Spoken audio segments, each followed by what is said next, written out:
With Halloween just 1 week away, many Kent State students are wondering what their holiday will look like or if they'll be able to celebrate at all. Last night was the final presidential debate before the big day. We will give you a recap of the debate and all things you need to know straight ahead. And as coronavirus cases increase, one specific procedure is becoming more popular for people with the antibodies, how you could potentially help those infected. And as Kent State halls have been getting off quarantine lists, a new one has been added. Allen Hall will now be under quarantine, and we have all the details.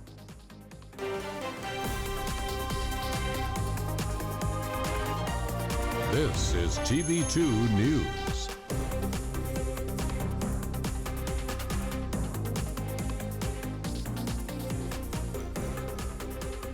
Good Friday evening, Portage County. Thanks for joining us one last time before the weekend. I'm Melissa Meyers. And I'm Gianna DaPra. A new ordinance from the city of Kent officially went into effect on October 21st, and it may put a wrench in some people's Halloween plans. Our reporter Halena Sepulveda has more. The city of Kent recently passed an ordinance limiting gatherings of more than 10 people, meaning that Halloween will look very different in Kent this year. To interact on Halloween weekend, but I know that's not what you want to hear, but I think really like trying to minimize going out. Certainly, follow the flashes, save 7. The city of Kent recently passed a new ordinance enacting the prohibition of mass gatherings of more than 10 people. The ordinance was passed in order to limit the spread of the coronavirus throughout the city of Kent. Violating the order puts all individuals involved at risk of a fine. So I'm obviously disappointed that Kent canceled Halloween, but I have to understand that we all have to be safe, considering that there is a lot of cases on Kent's campus.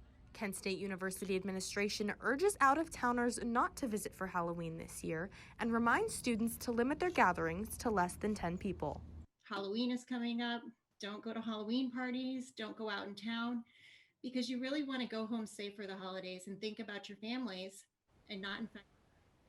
Information just into our TV2 newsroom. The City of Kent and Kent State University have just released a joint statement discouraging students from gathering over Halloween weekend. The statement says in part that civil penalties can be levied against anyone who holds gatherings of more than 10 people at their household. Fines can be anywhere upward of $500 if you are caught holding any parties. Both City Police Lieutenant Michael Lewis and Campus Police Information Chief Tricia Knowles are reinforcing the no party idea to students and hope they comply, as they are taking matters very seriously. Reporting in Franklin Hall for TV2, I'm Halena Sepulveda. All right, thanks, Haley. 53 students living on the 4th floor of Allen Hall are now in quarantine after possible exposure to COVID-19. The students were moved to a separate section of the hall and are being provided meals by the university. Kent State is working with the students to help transition from face-to-face courses to remote learning. Their quarantine will last until November 4th. Announce how Ohio will spend some of its CARES Act funding. And what we're announcing today is what we're going to be taking to the controlling board, and our request is the expenditure of $429.5 million of CARES funding. Governor Mike DeWine announced the $429 million CARES Act funding in a press conference today. The money is being distributed across the state for people and businesses who have been impacted by COVID-19. Some of the distributions are $50 million for rental, mortgage, water, and utility assistance, $125 million for small business relief, $37.5 million for bars and restaurants, $100 million for higher education, and many more. You can find more information on the updated CARES Act for Ohio on ohiochannel.org. And starting October 26th through November 1st, COVID-19 testing sites will be popping up throughout Ohio. The testing will be free for anyone with or without symptoms with no out-of-pocket cost. Some of the testing sites include Fayette County Fairgrounds, Bowling Green, Carter Park, Marietta College, and Primary One Health in Columbus. For more information, you can visit coronavirus.ohio.gov. If you've contracted and recovered from COVID-19, there's a way you can help current patients fight the disease. TV2 reporter Erin Sullivan has the details. Kent State students who have tested positive for COVID-19 may be able to help patients recover by donating their plasma. CSL Plasma, located in Kent, is accepting plasma donations from recovered COVID-19 patients. Donated plasma from people who have tested positive for the virus may contain proteins with antibodies that can be used to create treatments for patients. Those antibodies bind to the virus and essentially neutralize it. So they bind to those parts of the viral capsid, viral envelope, and thereby the virus can no longer infect other cells, and your immune system then essentially destroy it. So they take it up and completely destroy, break it down. Patients must provide proof of a positive COVID-19 test to be considered for donations, and not everyone who has had COVID is eligible. Even with a positive antibody test, you must have documentation that you were diagnosed with COVID-19. Whether you actually have enough antibodies to give to somebody really depends on your own immune system. So that's something that the hospital will check. They will check your blood. They will check whether you have antibodies in there and how much of the antibodies you have. In order to donate, students should provide a valid identification card, social security card, proof of residency, and documentation of a positive COVID-19 result. It is recommended that donors prepare their visit by drinking lots of fluids and eating a low-fat meal 2 to 3 hours before donating. To learn more information, students can visit cslplasma.org. For TV2 News, I'm Erin Sullivan.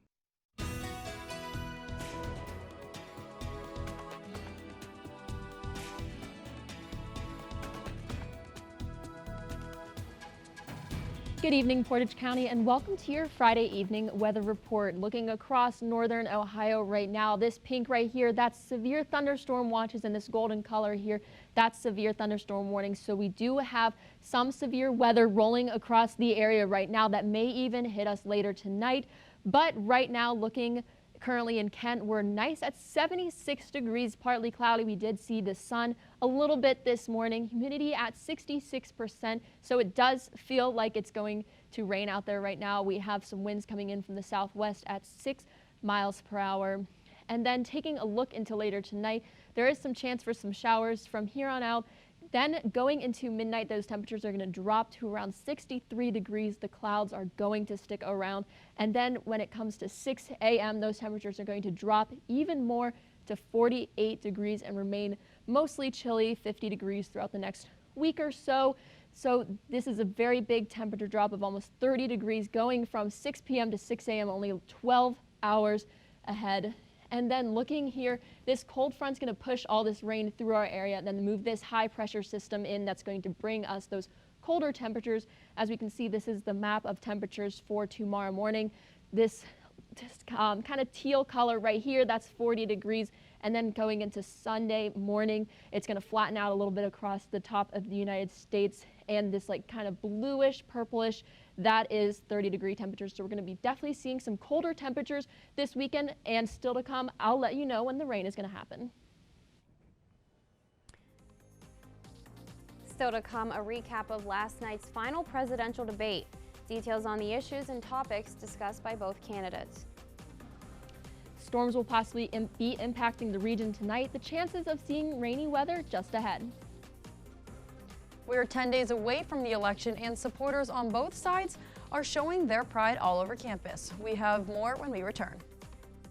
What to expect when you're expecting like here. a teenager. Today, I'm going to show you how to teen-proof your home. First step, hide the car keys, preferably somewhere they would never look. Challenges will come up. Be ready for them. Hi, honey. I'm ready for the... Mom, you don't use mannequins in the mannequin challenge. You don't have to know it all to be a perfect parent. Thousands of teens in foster care will love you just the same.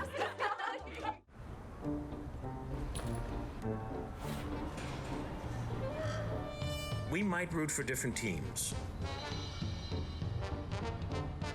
but we all respect the game. And we can all root for each other when we wear a mask.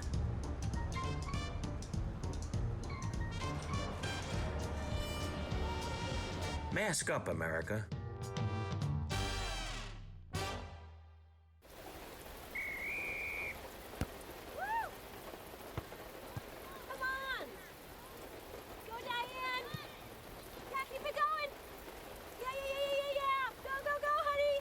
If you love them enough to drive an hour to cheer them on as they get beat 11-0 in the rain, then surely you'll check nhtsa.gov/the-right seat to make sure they're correctly buckled in the back seat. Throw that ball, Diane. Woo! You got this.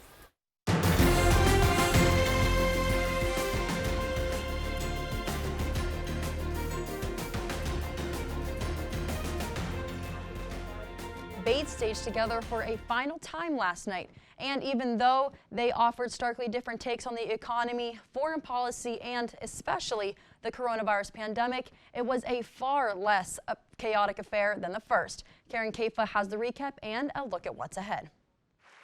President Donald Trump and Joe Biden seizing on a final primetime moment of the 2020 election to make their closing arguments to voters. We're fighting it, and we're fighting it hard. I will take care of this. I will end this. I will make sure we have a plan. Just 12 days before the election and nearly 3 weeks after President Trump announced he had tested positive for COVID-19, though he has since tested negative for the virus. The two candidates again clashing over President Trump's handling of the coronavirus. The president thus far and still has no plan. We can't close up our nation. And drawing stark contrasts on issues. We're going to talk about immigration now. We now have as strong a border as we've ever had. They got separated from their parents, and it makes us a laughing stock and violates every notion of who we are as a nation. National security. Any country, no matter who it is, that interferes in American elections will pay a price. There has been nobody tougher on Russia than Donald Trump. Race in America. The black parent, no matter how wealthy or how poor they are, has to teach their child when you're walking down the street, don't have a hoodie on. Nobody has done more for the black community than Donald Trump. And leadership. He thinks he's running against somebody else. He's running against Joe Biden. I'm About not North a typical Korea now. politician. Okay, That's why I got elected. Plus, more allegations made by President Trump about Biden's son, Hunter. The horrible emails of the kind of money that you were raking in, you and your family. And Joe, you were vice president. I have not taken a penny from any foreign source ever in my life. In Nashville, I'm Mary Maloney. A week after canceling her initial visit to Ohio, Kamala Harris was rescheduled her trip to Cleveland for this Saturday. Harris was originally set to visit October 16th, but had to cancel when one of her staff members tested positive for COVID-19. According to the campaign, Harris was not in contact with the staffer and tested negative for the virus. A time and place for tomorrow's visit has not yet been finalized. And President Donald Trump will also be making an appearance in Ohio tomorrow. He's set to hold a rally in Circlesville, just south of Columbus. Trump will be speaking at the Pickaway Agricultural and Event Center at 4 p.m. And as early voting is thriving right now, absentee ballots are not doing as well in Portage County. Only half of the absentee ballots that were requested have been returned back to the General Elections Office. Portage County Board of Elections is urging people to send their ballots in ASAP. Out of the 30,000 requested ballots, only 17,000 have been counted as a vote. You can drop yours off at a local drop box by November 3rd at 7:30 p.m. or you can mail it at your Board of Elections, and it must be stamped by November 2nd to be counted. And we're 10 days out from the presidential election, and supporters of both candidates are here in Ohio are making a final push for their side. Our reporter Vivian Hawk has more on how they're campaigning right here in Northeast Ohio. Hi, Vivian. Hi guys. As more and more voters are heading to the polls every day, supporters of both sides are doing everything they can to get more votes as Election Day approaches. Women for Trump! Women for Trump! Women for Trump! With a mere 10 days left until the 2020 presidential election, Ohio, a key battleground state, is gathering excitement among voters to advocate for their preferred candidate. One of the most popular ways to generate voter excitement is through rallies. Supporters of President Trump from across Ohio gathered together and performed a parade that made its way across the state over the course of a few hours. We went around several towns in the state of Ohio. That was fun. We picked it up in Worcester, and this is our third parade. They all were in Ohio. The parade was organized by Trump supporters from all over the state. They started in Bowling Green and made their way east on Route 30. They ended the parade at Quaker Steak and Lube in Cleveland. Participants in this rally had their own thoughts on the candidates in the 2020 election. I like his no-nonsense attitude. I'm tired of the traditional politicians. Trump 2020. Today on Kent State's campus, representatives from the Ohio Democratic Party and Portage County Young Democrats passed out free Joe Biden shirts, pins, and masks to students. Representative Randy Kleitz says that college students are one of the most important demographics in this election. I think the young people are definitely the future, and we depend on them to make sure that they're educated voters, and that's exactly what we're seeing this time is they're taking the effort to learn about the candidates and get their friends to come out and vote. As supporters of both campaigns make a final push for their candidate, they emphasize the importance of voting and making your voice heard. They see very clearly the implications of not doing that. If you're silent and you don't stand up for what you believe in, things don't change. And then to be a catalyst for change, you have to stand up for what your values are. For TV2 News, I'm Vivian Hawk. For full coverage of the presidential election and local issues here in Portage County, make sure to turn in to TV2's special edition election show on November 3rd at 8:30 live on KentWired.com. For TV2 News, I'm Vivian Hawk. Thanks, Vivian. Trump spoke today with countries Israel and Sudan and have agreed to normalize relations. A joint statement made by the countries saying that this is normalizing the relations between Sudan and Israel, and it will end the stage of belligerence between their nations. Trump says he expects more countries like Iran and Saudi Arabia to make the same moves soon. Well, I think ultimately Iran maybe will become a member of this whole thing, if you want to really know the truth. Look, in the end, you're going to have everybody together with the United States. And beyond the United States, you'll have other major powers.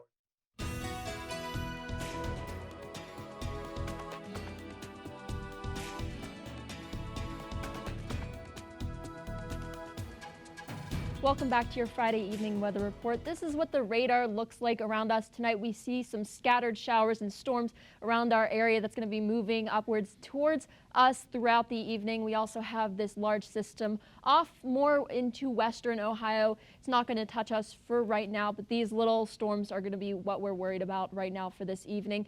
Going into this evening, 43 degrees as temperatures. Those winds are going to pick up about 10 to 13 miles per hour.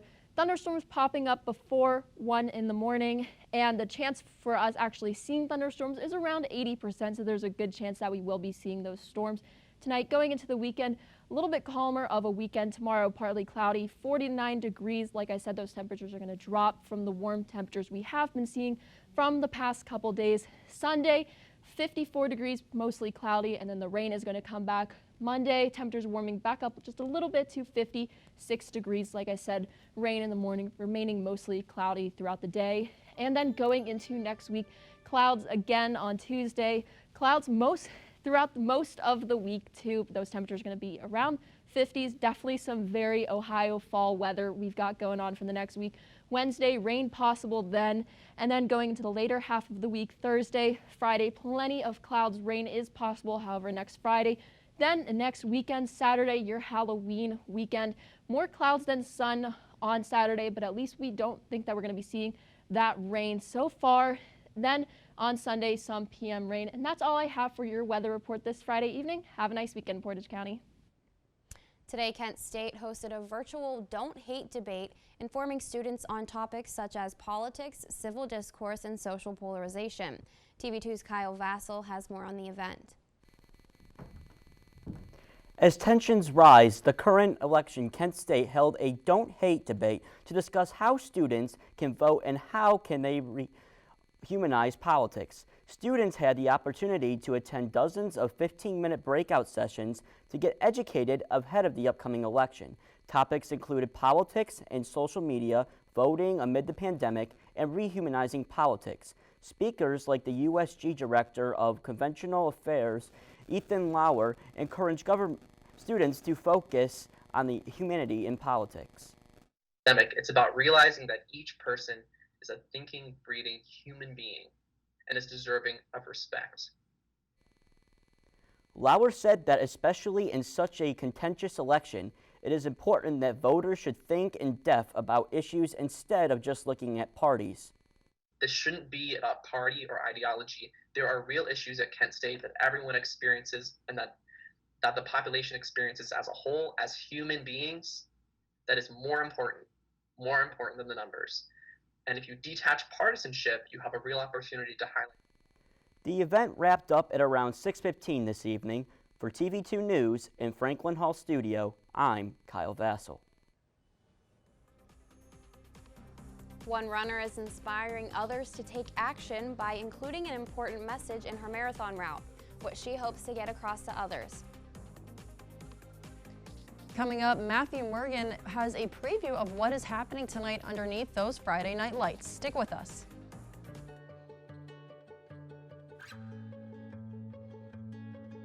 I feel like her heartbeat is like same speed as mine. And I think we have this like deep connection, this heart connection in her heart, that there's room for me and Mom. When I'm holding her, it makes me feel calmer. It's a sensory thing. It's a thing with Asperger's. She's really good with Anya. I've seen adults react to my daughter when she has meltdowns like she's from a different planet. And this little animal just sat next to my child and was just like, you know, it's gonna be cool. She's my superhero. Good job, Kitty Cat. When we adopted Lucky, we discovered all the wonderful things that make her unique. Lucky's a little bit of a lot of things, but mostly she's pure love.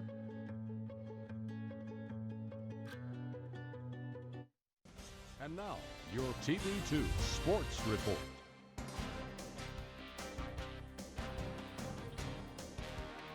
Hello, Portage County. I'm Matthew Mergen with your TV2 Sports Report. We got 3 high school football playoff matchups for you today. Streetsboro taking on Dover tonight in the postseason. Garfield taking on Crestview. That's a very interesting matchup because Crestview has a high chance of upsetting Garfield. And Mogador versus Pomatuning Valley, who is also undefeated. Kickoffs are at 7 p.m. tonight. Carson Wentz and the Eagles took on Daniel Jones and the New York Giants yesterday in an NFC East divisional matchup. Daniel Jones and the Giants down 7-10 in this one early. Fakes to his running back, and Danny tucks it and runs it. Here's Danny. He's going all the way, looking like Lamar Jackson. 40, 30, 20, but he trips, and the Eagles are going to catch him. Daniel Jones down at the 7-yard line, but the Giants will still score on the drive. Here's Wayne Gallman. Dives into the end zone over the pile for 6. Giants up 14-10. Daniel Jones drops back and finds his receiver in the back of the end zone. That's why they call him Danny Dimes. But the Eagles said this game was not over yet. Carson Wentz rolls right and finds his receiver for the score to make it 21-16. Eagles down 5 with 40 seconds left. Carson Wentz looks at multiple receivers, fires, and finds his target for the score. Eagles take a late game lead. Danny Dimes not going to throw a dime on this play. Instead, Danny becomes Danny Drops, and he fumbles the game away. Eagles will win it 22-21 to advance to 2-4-1. The LA Dodgers take on the Tampa Bay Rays in Game 3 of the World Series tonight. Tampa Bay was able to steal Game 2 with a final score of 6-4 and will look to carry that momentum into Game 3 tonight at 8 p.m. to take control of the series and go up 2-1. And that's all I have for sports. I'm Matthew Mergen, and this was your TV2 Sports Report. A runner from San Francisco is making a statement about voting through her very own running route, and people are taking notice. Find out her story when we return.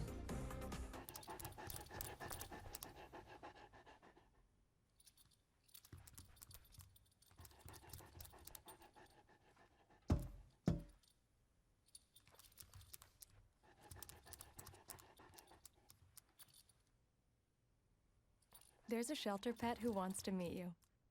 Meet one today. Visit theshelterpetproject.org. Adopt.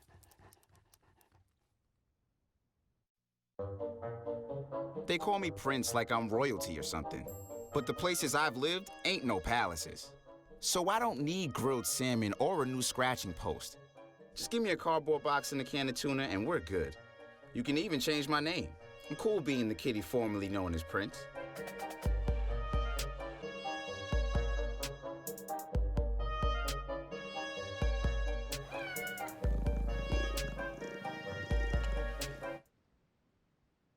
Welcome back. As the holiday season creeps up on us, Google has made a helpful new tool for tracking your shopping. The tool will allow you to check and see if the price of your item is high, low, or normal. It also compares your item to other prices made on the internet and nearby stores. You need to be in the shopping tab on Google, then you can choose your item and it'll allow you to compare prices and shipping options from multiple stores. The site also shows you whether curbside or in-store pickup is available. And if you're not ready to buy it just yet, you can also track the pricing on the items. One San Francisco runner wants her marathon route to inspire every American to take action. It's resonated so well, race officials have taken notice. Melanie Woodrow has the story. Most runners will tell you half the fun is getting lost on a long run, not thinking about anything. But when Emily Hu recently ran a virtual marathon around San Francisco, she was carefully calculating every turn. Making sure over and over again that it did hit the 26.2 miles that I needed it to hit. Hu took up racing a few years ago, her first marathon right here in San Francisco in 2018. I think it kind of got me addicted to running races in general. Most recently, she planned to run the Chicago Marathon. Racing is not something that you can do with social distancing in place. Given the option of completing the race virtually, Hu had an idea. I wanted to do something cool with the route that I ran. She estimates she spent 3 hours mapping her course to spell out Vote 2020. I thought that vote is a very good message that applies to everyone, no matter what your political preference is. Who finished in 4 hours, 10 minutes, and 39 seconds. I think the most exciting thing was actually hitting save on my Garmin watch and seeing that image pop up on Strava. That was really cool to see that, I had done the turns correctly and that it actually turned out okay. Who shared her story with neighbors on Nextdoor. And a lot of people responded and said, yes, you ran past my house right at this corner or like right on this block. Some people said, man, I wish I knew you were doing this the day of. I would have come out and given you water or given you food. A write-up in the Chicago Sun-Times caught San Francisco Marathon director Melissa Faulkner's attention. The fact that she decided to spell out and then run Vote 2020 this year was just so impactful and inspiring. Faulkner asked Hu if she could use her exact route as a suggested route for SF Marathon's sister series Virtual 365. Runners have until Election Day to complete the Run to Vote to Save the United States Postal Service. 10% of every registration will be used to purchase USPS stamps. Hundreds of people have already signed up, hopefully inspiring many more to run to get their ballots in. Drive it home that the point is for people to go out and vote. Melanie Woodrow, ABC 7 News. All right, that'll do it for tonight's edition of TV2 News. As always, thank you for joining us. For continuous updates and coverage, to be sure to connect with us on social media at TV2KSU. I'm Gianna DaPra. And I'm Melissa Meyers. Have a great weekend, Portage County.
If I could go back and change it all,